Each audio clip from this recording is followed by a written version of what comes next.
എല്ലാവർക്കും കുട്ടീസിന്റെ മറ്റൊരു വീഡിയോയിലേക്ക് സ്വാഗതം. ഇന്ന് നമ്മൾ ഒരു രസമാണ് ഉണ്ടാക്കുന്നത്. രസപ്പൊടിയൊന്നും ഉപയോഗിക്കാതെ നമ്മൾ വീട്ടിലുള്ള സാധനങ്ങളൊക്കെ വെച്ചിട്ടൊരു നല്ല രസം നമ്മൾക്ക് എങ്ങനെയാണ് തയ്യാറാക്കുന്നത് നോക്കാം. അപ്പം അതിന് ഞാൻ ആദ്യം ഒരു ചട്ടി ഇങ്ങനെ അടുപ്പിൽ വെച്ചിട്ട് ചൂടായി വന്നിട്ടുണ്ട്. അതിലേക്ക് നമ്മൾക്ക് ഒരു 2 സ്പൂണ് മല്ലി ഇട്ട് കൊടുക്കണം. ഈ സ്പൂണിന് ഒരു 2 സ്പൂണ് മല്ലി നമ്മൾ ഇട്ട് കൊടുക്കുകയാണ്. ചൂടായ ചട്ടിയിൽ ഇതിനകത്ത് എണ്ണയൊന്നും നമ്മൾ ഒഴിച്ചിട്ടില്ല.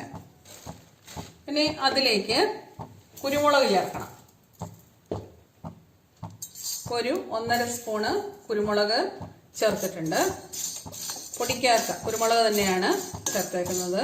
കുരുമുളക് ചേർത്തിട്ടുണ്ട്. കുറച്ചും കൂടി രസത്തിന് എരിവ് വേണമെന്നുള്ളവർക്ക് കുറച്ചും കൂടി ചേർക്കാം. പിന്നെ അതിലേക്ക് കുറച്ച് ജീരകം ചേർത്ത് കൊടുക്കണം. ഈ സ്പൂണിന് ഒരു 1/2 സ്പൂണോളം ജീരകവും ചേർത്തിട്ടുണ്ട്. ഇനി അതിലേക്ക് നമ്മൾ ഒരു 7 ഉണക്കമുളക് എടുത്ത് വെച്ചതാണ്. ആ ഉണക്കമുളകും കൂടി ചേർത്ത് കൊടുത്തിട്ടുണ്ട്. എന്നിട്ട് അതിനെ ഇങ്ങനെ ഒന്ന് ചൂടാക്കി എടുക്കുക. എണ്ണയൊന്നും ഒഴിക്കാതെ വെറുതെ. എന്നിട്ട് ഇത് തണുക്കുമ്പോൾ മിക്സിയിലിട്ട് നമുക്ക് പൊടിച്ചെടുക്കണം. ഞാൻ ആ വറുത്ത സാധനത്തിന് മിക്സിയിലേക്ക് മാറ്റിയിട്ടുണ്ട്. ഇനി നമ്മൾക്ക് അതിലേക്ക് ഒരു കുറച്ച് കരിവേപ്പില ചേർത്ത് കൊടുക്കണം. കരിവേപ്പില ചേർത്തിട്ടുണ്ട്.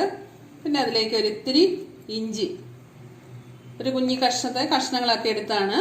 കുറച്ച് ഇഞ്ചി ചേർത്ത് കൊടുത്തു. ഒരു 8-10 അല്ലി വെളുത്തുള്ളിയും കൂടെ ചേർത്ത് കൊടുത്തു. എന്നിട്ട് ഇതിനെ മിക്സിയിലിട്ടൊന്ന് പൊടിച്ചിങ്ങോട്ട് എടുക്കണം. രസം വയ്ക്കാൻ വേണ്ടിയിട്ട് ഞാനൊരു മൺചട്ടിയാണ് എടുത്തേക്കുന്നത്.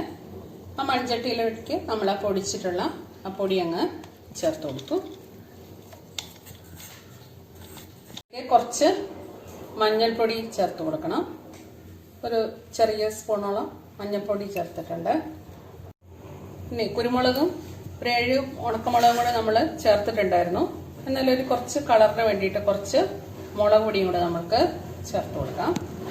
അതും കൂടെ ചേർത്തു. ഇനി ഇതിലേക്ക് ചേർക്കാൻ വേണ്ടി 2 പഴുത്ത തക്കാളി ഇങ്ങനെ അരിഞ്ഞ് വെച്ചിട്ടുണ്ടായിരുന്നു. അത് കൈ കൊണ്ട് ഇങ്ങനെ നന്നായിട്ട് ഈച്ചി ചേർത്ത് കൊടുക്കുക. സ്പൂണ് കൊണ്ട് ഒക്കെ ഉടച്ച് ചേർക്കാം. ഇങ്ങനെ ഒന്ന് നന്നായിട്ട് വെന്തോട്ടെ, അതുകൊണ്ടാണ് നമ്മളിങ്ങനെ ഒന്ന് ഉടച്ച് ചേർത്ത് കൊടുത്തു.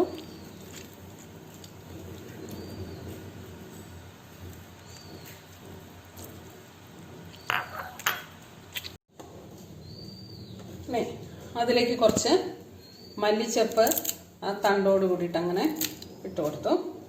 പിന്നെ അതുപോലെ കുറച്ച് നന്നായിട്ട് കരിവേപ്പില, നമ്മുടെ വീട്ടിലൊക്കെ ഉള്ളതാണെങ്കിൽ നമുക്ക് നന്നായിട്ട് യൂസ് ചെയ്യാം.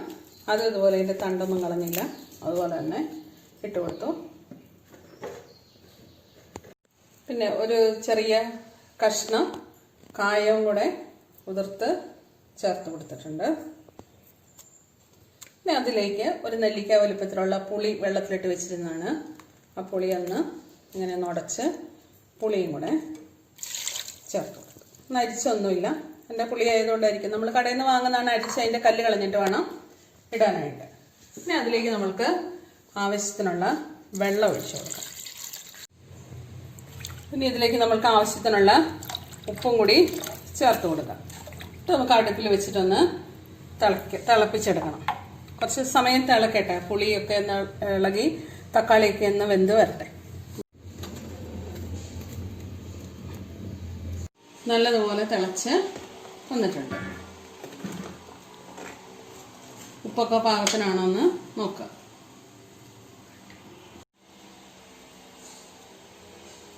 നമുക്ക് ഈ രസത്തിനെ ഒന്ന് അരിച്ചെടുക്കാം. താല്പര്യം ഉള്ളവർക്ക് അരിച്ചാൽ മതി, ഇല്ലെങ്കിൽ അരിക്കണം നിർബന്ധമൊന്നുമില്ല.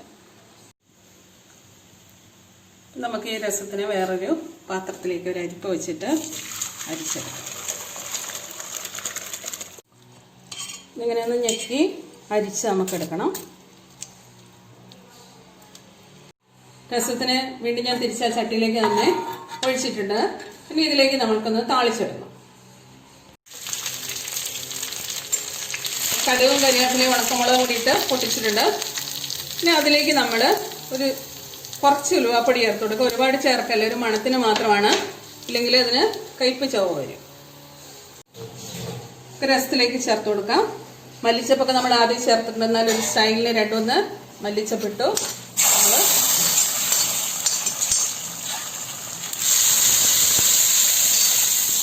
വറുത്തും കൂടി ഇട്ടു. അപ്പം നമ്മുടെ സ്വാദിഷ്ടമായിട്ടുള്ള രസം തയ്യാറായി. എല്ലാവരും ഒന്ന് ട്രൈ ചെയ്ത് നോക്കാം. രസപ്പൊടിയൊന്നും മേടിക്കാതെ നമുക്ക് ചെയ്യാൻ പറ്റുന്നതാണ്. എൻ്റെ ചാനൽ ആദ്യമായിട്ട് കാണുന്നവരാണെങ്കിൽ ഒന്ന് സബ്സ്ക്രൈബ് ചെയ്യുക.